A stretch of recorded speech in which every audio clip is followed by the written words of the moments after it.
बहुत समय पहले रामपुर के जंगल में टूनी चिड़िया अपने पति बंटी कबूतर के साथ रहती थी। उसके दो बच्चे थे, पिंकी चिड़िया और गोलू चिड़ा। बंटी कबूतर ठेले पर कुल्फी बेचा करता था। टूनी चिड़िया और बंटी कबूतर का छोटा और सुखी परिवार था। एक दिन टूनी चिड़िया बाजार से कुल्फी बनाने का सामान खरीद कर आ रही थी, तभी जिगरबाज उस पर हमला कर देता है। इस हमले में टूनी चिड़िया की मौत हो जाती है। दोनों बच्चे फूट फूट कर रोने लगते हैं। पापा, ये सब कैसे हो गया? माँ को किसने मार दिया? बंटी कबूतर दोनों बच्चों को चुप कराने लगता है। किसी तरह दोनों बच्चे शांत होते हैं। इस तरह कुछ दिन बीत जाते हैं। अब घर का सारा बोझ बंटी कबूतर के कंधों पर आ गया था। एक दिन बंटी कबूतर की मौसी उससे मिलने के लिए उसके घर आती है। बंटी बेटा, मुझसे तुम लोगों की हालत देखी नहीं जाती। तू मेरी एक बात मान, बच्चों के खातिर तू दूसरी शादी कर ले। कब तक तो घर में पड़ा पड़ा बच्चों के लिए अपना काम धंधा बंद करके उन्हें देखता रहेगा। बंटी कबूतर को अपनी मौसी की बात सही लगती है। कुछ दिनों बाद वो टुनटुनी चिड़िया से शादी कर लेता है। टुनटुनी चिड़िया बच्चों का अच्छी तरह से ध्यान रखने लगती है। इस तरह एक महीना गुजर जाता है। एक दिन टुनटुनी चिड़िया एक अंडा देती है। अंडा देने के बाद से टुनटुनी चिड़िया का बर्ताव बच्चों के प्रति बदल जाता है। एक दिन पिंकी चिड़िया और उसका भाई आपस में खेल रहे थे, तभी टुनटुनी उन्हें अपने पास बुलाती है। ए पिंकी, इधर सुन, आज से तेरा खेलना कूदना सब बंद। अब से तू अपने भाई के साथ मिलकर घर का सारा काम करेगी।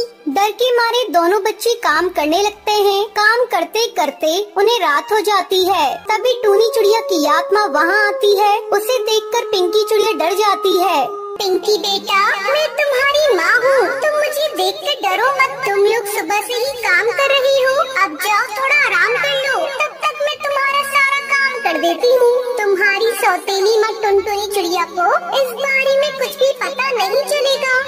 दोनों बच्चे आराम करने लगते हैं और भूतिया टूनी चिड़िया की आत्मा घर का सारा काम कर देती है। एक दिन जब दोनों बच्चे सो रहे थे, तब टुनटुनी चिड़िया बंटी कबूतर को ले जाती है और उससे कहती है, तुम देख रही हो ना जी, तुम्हारे दोनों बच्चे कितने आराम से सो रही हैं। मैं दिन भर काम करती हूँ, लेकिन इन्हें तो जरा भी परवाह नहीं। अब मुझसे इनके नखरे सहन नहीं होते, तो इन्हें ले जाकर कहीं दूर छोड़ दो। कुछ ही दिनों में मेरा बच्चा भी अंडे से बाहर आ जाएगा। मैं नहीं चाहती कि मेरा बच्चा इनके साथ रहकर निकम्मा बन जाए। और अगर तुमने इन दोनों बच्चों को ले जाकर कहीं दूर नहीं छोड़ा, तो मैं तुम्हें छोड़कर अपने मायके चली जाऊंगी। फिर अपना काम धंधा बंद करके अपने बच्चों को संभालते रहना।